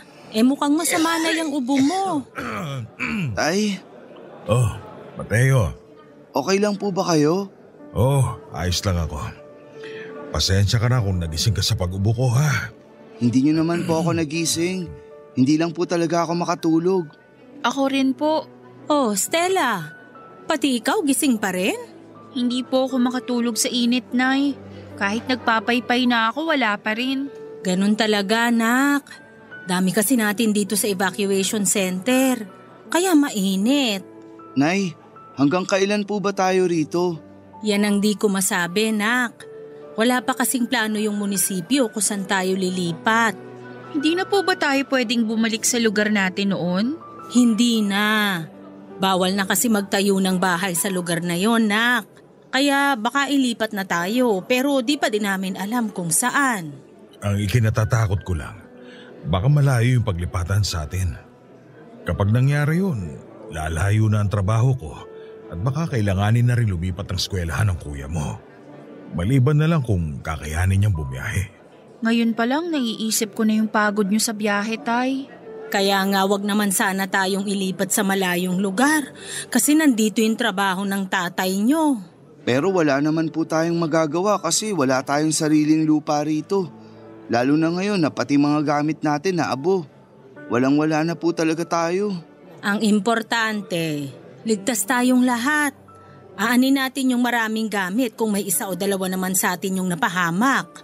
Saka naniniwala naman ako na makakaraos tayo. Na hindi pa rin tayo pababayaan ng Diyos kahit na mahirap yung sitwasyong pinagdaraanan natin mga anak. Naniniwala kami ng nanay nyo na magiging maayos din ang lahat. Lilipas din ang problemang ito. Hindi tayo magiging malungkot habang buhay. Tama ang tatay nyo. Saka nakontak ko na rin yung iba nating kamag-anak sa probinsya. Nakakahiya man pero kinapalan ko na lang yung mukha ko na humingi ng tulong sa kanila. Mahirap din kasi buhay nila doon. Pero sabi ng kapatid ko, Yung tito nyo na kasunuran ko, magpapadala raw ng konting tulong para sa atin. Ay, salamat sa Diyos. Nay, gusto ko na pong umuwi. Ayoko na po rito sa evacuation center. Makakauwi rin tayo, nak. Magtiyaga na lang muna tayo rito. Ang mahalaga, meron tayong nasisilungan. Hindi tayo naaarawan o naaambunan. Tama si nanay. Konting tiis lang at sakripisyo. Hindi na rin naman bago sa atin to, di ba? Sa bagay, tagal na rin nating nagtitiis at nagsasakripisyo, kuya. Kapag nakapagtapos ako ng pag-aaral at nakapagtrabaho, mag-iipon ako ng pera para makabili tayo ng bahay. Di na tayo magpapalipat-lipat. Talaga? Promise mo yan, ah? Oo naman. Basta promise mo rin na aalagaan mo sarili mo para hindi ka lagi nagkakasakit at nauospital. Tama ang kuya mo, nak. Inaalagaan ko naman po sarili ko. Saka si tatay kaya yung may sakit dito, inuubo siya kanina. Di ba, tay? Tay, mukhang iba na yan ah. Wala ito, anak. Abot mo nga sa tatay mo yung tubig sa gilid niya, Mateo. Opo, Nay. Inumpo muna kayo ng tubig, Tay. Salamat, anak. Ay, magpahinga na nga tayo. Pilitin nating makatulog kahit mainit dito at maingay.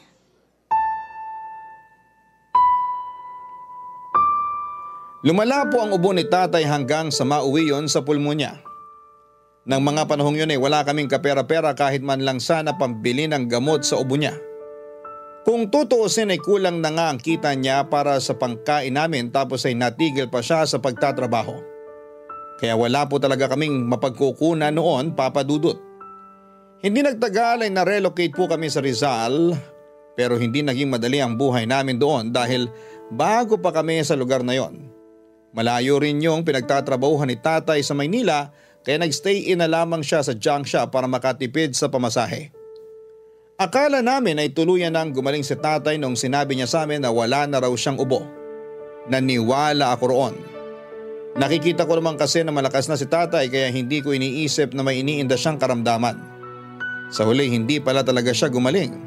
Sinekreto niya yon sa amin hanggang sa lumala ang sakit niya at nagkaroon na ng komplikasyon.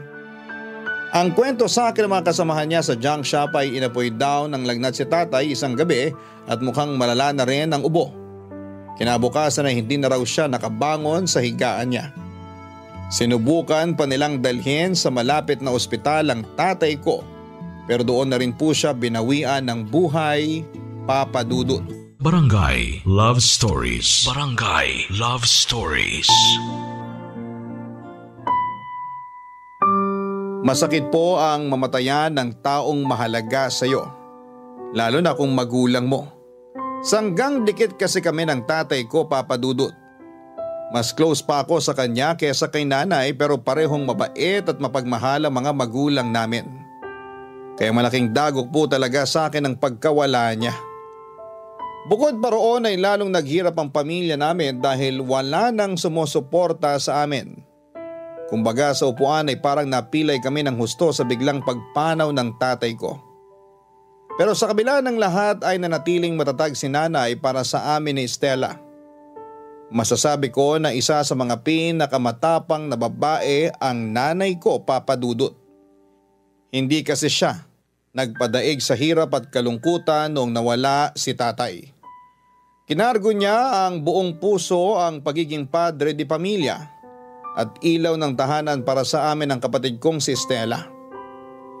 Nasa kolehiyo na po ako ng mga panahong yon at kahit gustuhin kong tumigil para makatulong sa pagtatrabaho, sinabi sa akin ng nanay ko na ipagpatuloy ko lamang ang pag-aaral ko hanggang sa makatapos ako. Habang siya naman po ay tumanggap ng mga labada.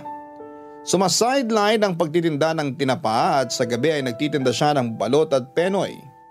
Madalas ay umi-extra rin siya bilang dishwasher at serbidora sa mga kantin sa lugar namin at kung ano-ano pang pwedeng pagkakitaan na marangal. Nasuportahan po ni nanay ang pagkain namin at iba pang mga bayarin dahil sa kasipagan niya. Masinop din siya sa pera at kahit maliit ang kinikita niya, meron pa rin siyang naitatabi. Lagi niyang sinasabi sa akin na wala sa liit o laki ng kinikita ang kakayahang mag-ipon. Kaya bilib po ako sa nanay ko, Papa Dudut. Ang kaso'y nagagamit din niya yung perang iniipon niya tuwing nagkakasakit ang kapatid ko. Mahina po kasi ang resistensya ni Stella at madali siyang dapuan ng ubo at ng sipon. Bukod pa roon ay may sakit din siya sa puso na dahilan kung bakit hindi siya pwedeng mapagod ng husto. Hindi na rin po nakapagtapos ng pag-aaral si Stella, Papa Dudut. Tumigil siya noong kalagitnaan ng pangalawang taon niya sa high school dahil na-ospital siya matapos kapusin ng hininga sa oras ng kanilang klase.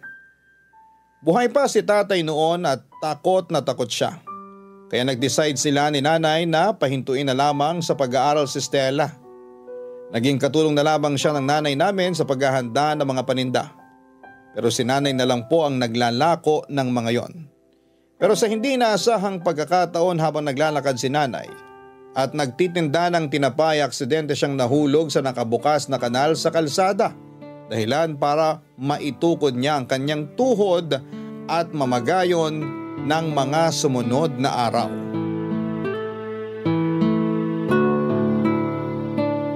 Nay, dahan-dahan lang po. Nagdadahan-dahan naman ako, nak. Bagal nga nating maglakad eh. Pag binilisan niyo po, mas lalong sasakit yung tuhod niyo. Nandito na po ako. Nay, ano pong ginagawa niyo? Baka mapano pa kayo niyan. Tutulungan na kita, Stella. Sige kuya, salamat. Nagpatulong lang ako na umupo sa may hapagkainan para sama-sama tayong makakain, nak. Sige po, daan-daan po kayo paghakbang. Ayan, ayos po yan. Tama po, daan-daan lang. Upo na po kayo, Nay.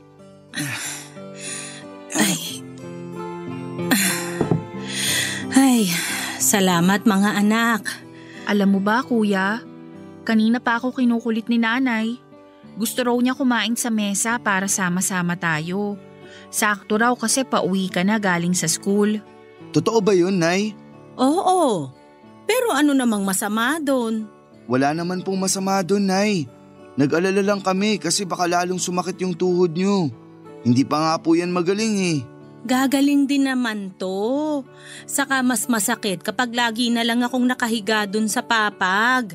Saka namimiss ko na rin kayong kasabay kumain, kaya hayaan nyo na lang ako. Hindi ka talaga mananalo kay nanay, kuya. Sabi ko nga. Upo ka na rin, kuya. Sakto, nakahain na ako. Magdasal na muna tayo bago kumain.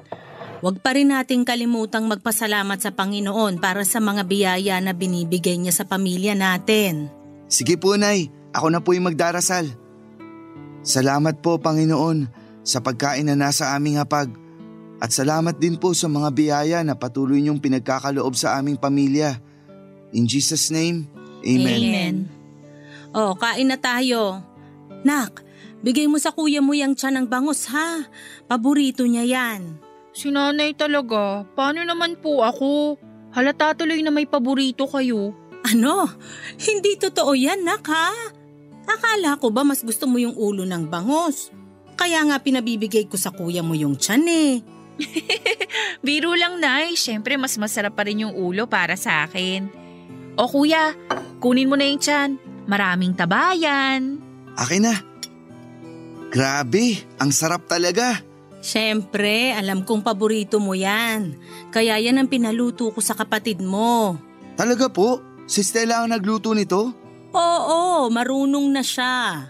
Naks naman. Siyempre, bukod sa paksiw na bangus, marunong na rin ako magluto ng mga sinigang, baboy, isda at hipon, basta lahat ng pwedeng isigang. Tapos perfect ko na rin yung tinola ni nanay na maraming sayote. Kaya ko na rin iluto yung isa mo pang paborito, kuya, yung laing. Ikaw talaga, pinaalala mo pa. Parang gusto ko tuloy kumain ng laing. Hayaan mo, sa susunod yun naman ang uulamin natin. Sabi na nga ba si kuya talaga paborito mo, Nay eh. Pareho ko kayong paborito. Siyempre, pareho ko kayong mga anak eh. Yung kuya mo, masipag sa pag-aaral. Ikaw, masipag sa mga gawaing bahay. Tapos inaalagaan at binabantayan mo rin ako. Laking pasasalamat ko talaga sa Panginoon kasi kayo yung mga naging anak namin ng tatay nyo. Bigla ako tuloy na miss si tatay. Ako rin. Napanaginipan ko nga siya nung nakaraang gabi. Kinakamusta niya tayo tapos sinabi niya sa akin na magsikap daw ako sa pag-aaral ko. Sana mapanaginipan ko rin siya. Yung tatay nyo talaga, kahit nasa kabilang buhay na, kapakanan pa rin natin yung iniisip. Kaya nga po sinabi ko sa kanya na magsisikap ako sa pag-aaral para kapag nakapagtapos ako, matutulungan ko na kayo, Nay. Hindi niyo na po kailangang bumalik sa paglalako ng balot at penoy, tsaka ng tinapa kapag gumaling ang tuhod niyo. Natatakot na ako maaksidente kayo ulit tulad nung nangyari sa inyo. Tutulungan pa rin naman kita sa paghahanap buhay kasi nanay niyo pa rin ako. Pero saka mo na yun isipin kasi sa ngayon, pag-aaral mo muna yung pagtuunan mo ng pansin. Kita mo naman, di ba? Pinapaalalahanan ka na rin ng tatay mo sa panaginip kaya dapat sundin mo yon, anak. Oo nga kuya, baka kasi multuhin ka ni tatay. Wag naman ganun. Takot ako sa multo, kahit si tatay pa yun. Ikaw talaga, Stella? Kung ano-ano yung sinasabi mo. Awang-awa ako sa nanay ko lalo na nung ininda niya yung aksidente. Sa ilang araw niya kasing pagpapahinga, pakiramdam niya ay nawala na siya ng silbi. Ganun po talaga siguro kapag sanay ang katawan sa pagtatrabaho. Kulang na lamang ay gawin niya ang araw ang gabi para tuloy-tuloy pa rin ang pagkita niya ng pera. Kaya nga nagigilty po ako kasi wala akong magawa para tulungan siya, Papa Dudut. Naiinis din ako noon dahil gustong-gusto ko nang graduate para makapagtrabaho pero ilang taon pa ang kailangan kong bunuin sa kolehiyo. Aminado akong nakakainip yon at mas nadagdagan pa yung nararanasan kong pressure nang lalong humina ang paningin ni nanay dahil sa sakit niyang diabetes na pinalala ng stress at komplikasyon. Hindi na rin siya nakapagtrabaho dahil naging sakit na rin siya, Papa Dudut. Doon ako nagpasyang huminto sa pag-aaral para magtrabaho. Kahit na ayaw ni nanay at kahit na masakit sa loob ko ay isinantabi ko po ang pangarap nilang makapagtapos ako ng kolehiyo. Para sa akin mas importante yung makatulong ako na maibigay ang pangangailangan namin kaysa unahin ang ibang bagay. Naniniwala naman po ako noon na pwede ko pang balikan ang pag-aaral kapag nakaluwag-luwag na kami. Naiintindihan naman po yun ng nanay ko at hindi na rin siya kumontra pa. Agad ako nag-apply sa call center ng mga panahong yon at maswerte naman akong natanggap. Nagsimula na ako magtrabaho at kumita ng pera, Papa Dudut. Pero hindi pa rin naging madali ang pagdadala namin sa buhay, lalo na't sapat lang sa pangangailangan namin ang sinusweldo ko, Papa Dudut.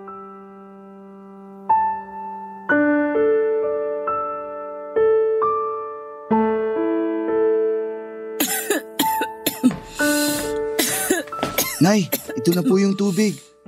Salamat, nak. Pinagtimpla ko na rin po kayo ng salabat para sa lalamunan nyo. Lagay ko na lang po muna rito. Mainit pa po to, Nay. Sige, iinumin ko maya-maya.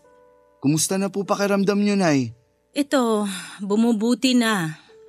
Magaling na tagapag-alaga yung kapatid mo, kaso nahawaan ko yata. Siya naman yung nilalagnat. Ay, kasalanan ko talaga yun, nak. Ay, magiging okay din po si Stella. Napainom ko na siya ng gamot at magana naman siyang kumain. Huwag niyo na pong sisihin sarili niyo, Nay. Hindi ko lang mapigilan kasi parang ako yung nagdadala ng malas sa pamilya natin. Ho? Bakit niyo naman po nasabi yan? Kasi kung hindi sana na-disgrasya tong tuhod ko, maayos pa ako nakakapagtrabaho ngayon. Mas nakakapagtinda sana ako ng maayos. Ay, kaso hirap na ako maglakad ng malayo kaya hanggang dyan na lang ako sa labas ng bahay. Mas madali kasing mauubos yung paninda ko kung ilalako ko dito sa barangay natin, nak. Pero ang mahalaga, nakakapagtinda pa rin po kayo. Ang sipag-sipag nyo nga po eh. Mas gusto nyo na lagi kayong may ginagawa kahit di pa masyadong magaling yung tuhod nyo. Kaya sana, huwag nyo pong isipin na malas kayo. Wala pong ganun sa pamilya natin. Gusto kasi kitang tulungan. Ayoko na ikaw lang yung sumasalo sa mga gastusin natin sa bahay. Hindi naman ikaw yung magulang kundi ako. Alam ko naman po yun, Nay. Pero minsan kasi sumusobra din yung kasipagan nyo. Kaya nagkakasakit po kayo tulad niyan. Naiinis lang ako sa sitwasyon ko, Nak. Nay naman, nagkakaedad na rin po kasi kayo kaya dapat magagaan na lang yung trabahong ginagawa nyo. Hayaan nyo na po akong gawin yung mabibigat. Ako na pong bahala dun. Kayang-kaya ko yun kasi bata pa naman ako. Yun nga, bata ka pa. Dapat nag-aaral ka pa, hindi nagtatrabaho. Ilang taon na lang sana't gagraduate ka na, anak. Nalulungkot lang ako. Alam ko naman po yun, Nay. Pero hindi naman po ako nanghihinayang kasi kailangan nyo ako. Wala na po si tatay at ako na lang yung lalaki dito sa pamilya natin. Kaya hayaan nyo rin po sana ako na gawin yung parte ko. Huwag na po kayong malungkot. Wala naman po akong pinagsisisihan sa ginawa ko. Napakaswerte talaga namin sa inyo, anak. Ay, masaya ako na napalaki namin kayo ng maayos. Hindi niyo ako pinabayaan kahit di na ako kasing lakas ng dati. Lalo ka na. Alam ko naman na di biro yung sinakripisyo mo para matulungan ako sa mga gastusin natin. Pamilya na lang po natin yung meron ako, Nay. Kayo na lang po ni Stella yung kasama ko simula nang mawala si tatay. Kaya pinangako ko sa sarili ko na aalagaan ko po kayo. Lalo na kayo. Nay, kasi ayoko po mawala kayo sa amin. Nay, sa tingin nyo, makasarili po ba ako kung gugustuhin ko na makasama pa kayo ng mas matagal? Hindi naman yun pagiging makasarili, Nak. Alam ko po kasi na napapagod na kayo. Naririnig ko po yung mga hikbi nyo tuwing gabi. Yung mga patago nyong pag-iyak. Alam ko po na namimiss nyo na si tatay pero sana po wag muna kayong sumunod sa kanya, Nay. Kasi kailangan pa po namin kayo ni Stella. Saka babawi pa po ako sa inyo. Oo, aaminin kong napapagod ako at umiiyak. Pero hindi ibig sabihin nun, gusto ko nang sumunod sa tatay nyo dun sa kabilang buhay. Mahirap nga yung buhay natin, pero alam ko na makakaraos din tayo kapag naging masipag at matyaga tayo, Nak. Kaya wag mo nang alalahanin yung tungkol sa bagay na yun. Lalaban ako at magpapagaling para hindi na madagdagan pa yung pag-aalala mo. Basta, Nay, magpagaling kayo ha. Pag maayos na yung pakiramdam nyo, wag na muna kayong bumalik sa pagtitinda kasi baka mabinat pa kayo. Ako na po munang bahala sa mga bayarin natin at pagkain dito sa bahay. Wala po akong hindi kakayanin para sa pamilya natin, Nay.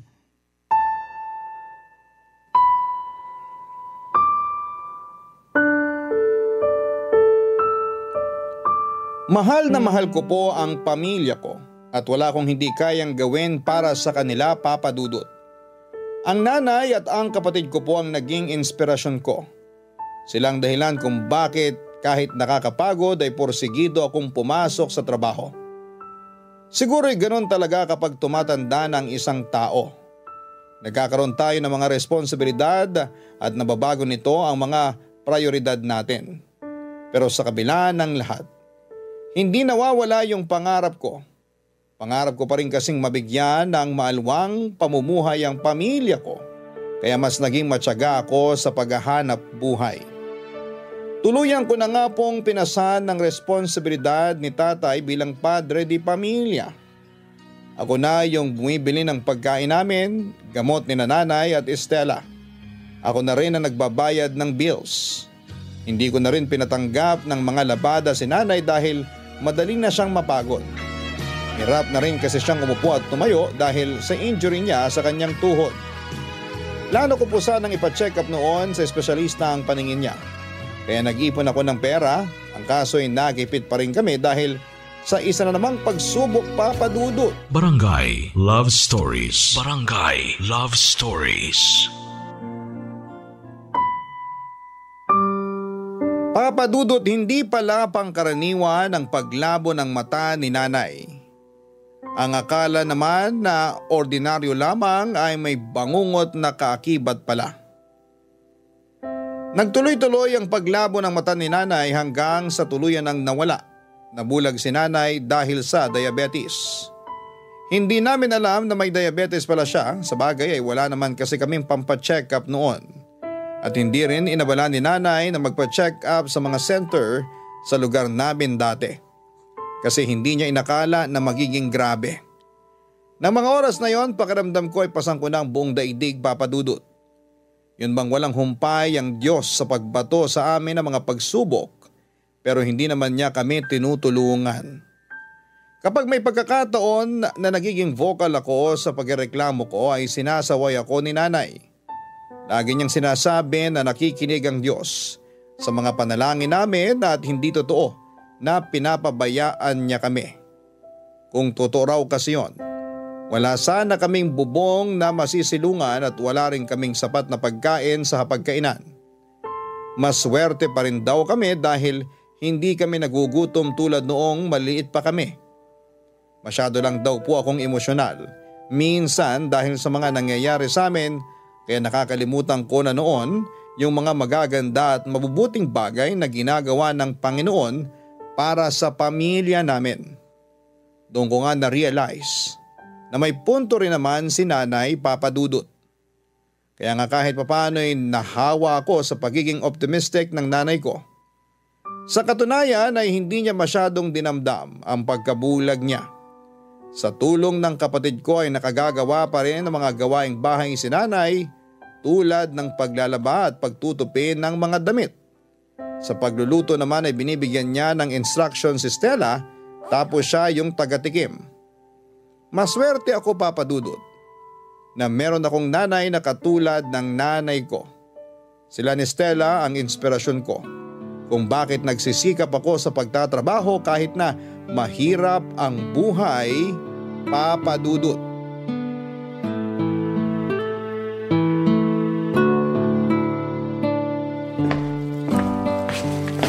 Nay, may pasalubong akong bibingka. Paborito niyo to, di ba? Oo, tagal ko nang di nakakakain yan, nak. Kaya nga inuwian tayo ni Kuya, Nay. Kuya, akin na. Hiwain ko tapos bigyan ko kayo ni Nanay. Nak, parang ang tagal mo yatang nakauwi ah. Traffic ba? Lagi naman pong traffic, Nay.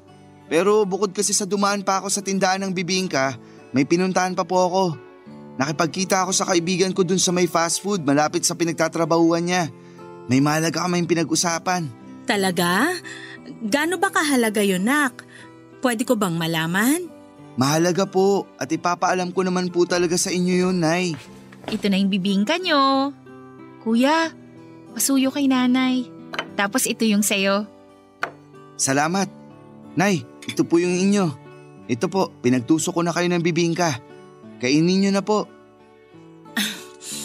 Masarap po ba? Masarap nga. Nakakatuwa yung lasa. Ang tagal ko na kasing hindi nakakakain nito. Ay, salamat dito, nak, ha? Walang anuman po. Stella, halika rito. Dito ka sa tabi ni Nanay kasi may sasabihin ako. Ano ba yung sasabihin mo, Kuya? Tungkol dun sa pinag-usapan namin ng kaibigan ko. Ang totoo kasi, inalok niya ako magtrabaho sa abroad. Ha? Ibig sabihin, iiwanan mo na kami ng kapatid mo? Hindi pa naman po ngayon. Kasi may training pa po kami na kailangang ipasa at may interview pa. Pero sinabi niya na hiring daw po yung agency na inaplayan ng kuya niya. Tinanong niya ako kung gusto ko raw sumama. Nung nakaraan kasi, nasabi ko na kung bibigyan ako ng pagkakataong makapag-abroad, hindi ko palalampasin yun. Siya po yung kasamaan ko dati sa call center na nag-resign tapos may planong mangibang bansa. Saang bansa raw, Kuya? Sa Japan, factory worker. Malaki naman po yung offer na sweldo at per hour po ang bayaran. Gusto ko po sanang subukan, Nay. Kaso nag-aalala ko para sa'yo, nak. Ang layo ng Japan, di ba? Opo, pero malaki na ako. Kaya ko na po sarili ko, Nay. Sa akin, ayos lang naman. Ako nang bahalang mag-asikaso kay Nanay habang nasa abroad ka, Kuya. Salamat, Stella. Alam ko hindi magiging madali yun pero pangako, babawi ako sa'yo kapag sumweldo na ako dun. Mabibilan na kita ng laptop at makakapagpakabit na tayo ng internet. Para naman maituloy mo na rin yung plano mong pagkuha ng kurso online. Huwag mo munang alalahanin yun, Kuya. Ang mahalaga, Safe kang makarating doon. Mag-ipon ka muna bago mo ko isipin. O mas maganda, unahin natin yung mga pangangailangan ni nanay. Kasama na yun sa mga plano ko kaya gusto kong umalis ng Pilipinas. Kaya Nay, pumayag na po kayo. May kontrata naman po yun. 2 taon na yung pinakamatagal, unless mag-extend ako. Wala naman akong magagawa kung gusto mong umalis, nak. Hindi naman kita mapipigilan. Pero ang akin lang naman, mag-iingat ka doon. Tandaan mo, malayo kami sa'yo ng kapatid mo. Tatandaan ko po yun. Lagi po ako mag-iingat. Magsimba ka pa rin kahit nandun ka na, ha? Opo, Nay. Tumawag ka pa rin sa amin ni nanay, kuya, ha? Kasi sigurado akong mamimiss ka niya agad. Oo naman. Gagawa ko ng paraan para lagi ko kayong makausap. Basta, tiis-tiis lang muna tayo. Magiging maayos din yung buhay natin at hindi na tayo magkakaiwalay ulit pagbalik ko. Salamat sa mga pagsasakripisyo mo sa pamilya natin, Mateo. Sana lagi kang pagpalain ng Diyos. Ipagdarasal ko rin lagi yung kaligtasan mo doon. Ay, mamimiss ka namin, nak.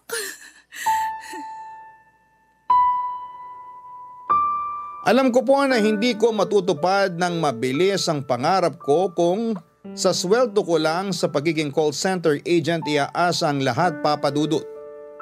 Kaya nung nabigyan ako ng oportunidad na makapagtrabaho sa ibang bansa ay hindi ko na yon pinalampas pa.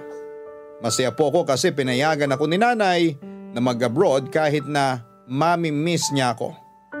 At alam kong naramdaman din ni nanay yung takot ko. Kaya naniwala at nagtiwala na lamang siya sa akin, nakakayanin ko yon. Hindi nagtagal, sa edad na 21 ay nakalipad ako at napadpad sa bansang Japan para magtrabaho bilang factory worker. Nagsipag po ako sa pagtatrabaho, Papa Dudut, hanggang sa makaipon ng sapat na perang pampagamot ni nanay. Hindi na po naibalik yung paningin niya pero tinutukan na lang namin yung diabetes niya para hindi na lumala pa. Si Stella na po ang nagsilbi niyang mga paa at kamay. Sa kabilang banda ay masaya rin po ako dahil unti-unti ko na rin naibibigay noon hindi lang yung mga pangangailangan nila kundi pati na rin yung mga gusto ng nanay at ng kapatid ko. Pero marami po akong pangarap na gustong matupad. At isa na doon yung makabili ng bahay na masasabing sa amin na talaga bago ako umuwi ng Pilipinas. Kaya nga yung plano ko na 2 taon doon ay nadagdagan pa ng 5 taon. Aminado ako na sinubsob ang sarili ko sa paghahanap buhay at may mga pagkakataon na sobrang busy ko ay hindi ko na sila nakukumusta.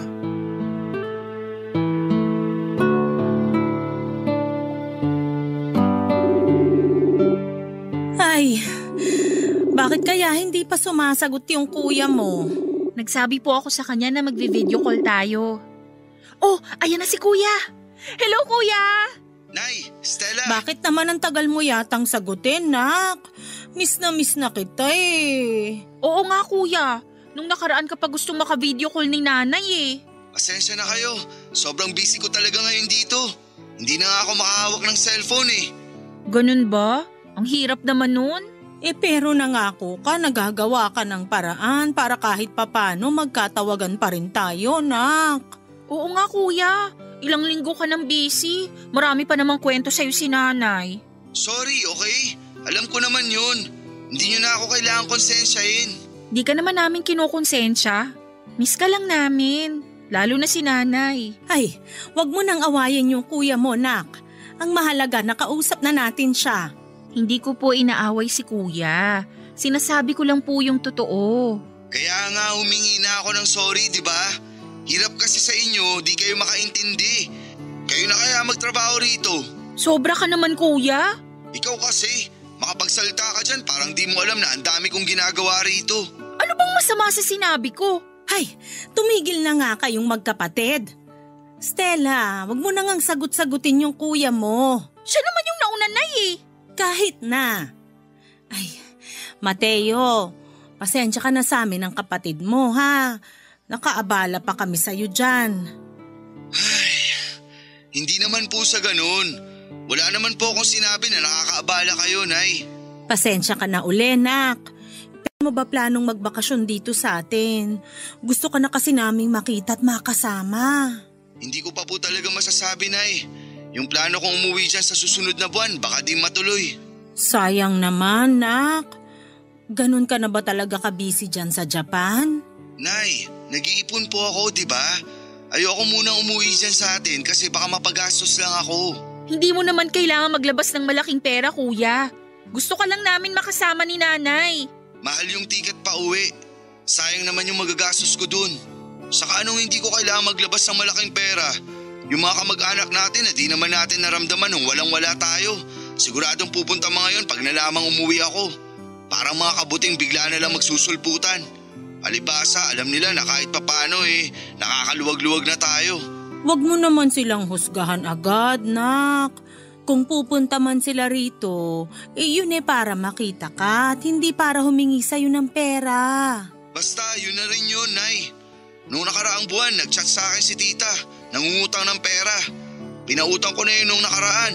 Hindi naman nakaalalang magbayad, tapos ngayon manghihiram na naman. Ano ba naman yun? Ginagawa naman yata nila akong bangko. Kakausapin ko na lang yung tita mong yon. Hirap kasi sa kanila porke nagtatrabaho sa ibang bansa, akala nila marami ng pera. Kung sila kaya magtrabaho rito para maranasan nila yung hirap. Tapos malayo pa sa pamilya. Pagpasensyahan mo na lang sila kasi ikaw naman yung higit na nakaaangat. Kung wala kang may papahiram, huwag kang magpahiram. Hindi ka naman na nila kukulitin. Tama si nanay, kuya. Huwag mo na lang pansinin yung iba nating kamag-anak. Ay, pasensya na kung ganito ako magsalita. Pagod lang talaga ako. Dami namin ginawa sa factory kanina. Tapos naghigpit pa yung management. Kaya ang daming bagong rules and regulations. Nakakapagod na rito, Nay. Pero ayoko namang umuwi dyan sa atin. Napakababa ng pasweldo dyan, lalo na sa mga hindi nakapagtapos ng college. Kaya nga mas pinili ko na lang na dito sa Japan makipagsapalaran eh. Kaya nga bilib ako sa'yo kasi kinakaya mo yung buhay dyan, nak. Lagi ka mag-iingat, ha? At sana makauwi ka na rin dito sa atin sa lalong madaling panahon para naman mayakap na kita. Opo, Nay. Gusto ko na rin po kayo mayakap ni Stella. O siya, sige na. Ibababa na namin tong tawag para makapagpahinga ka na. Okay, Nay. Love you po. Love you rin, nak. I love you, kuya. Ingat ka dyan. I love you rin. Ingat din kayo ni nanay dyan, ha?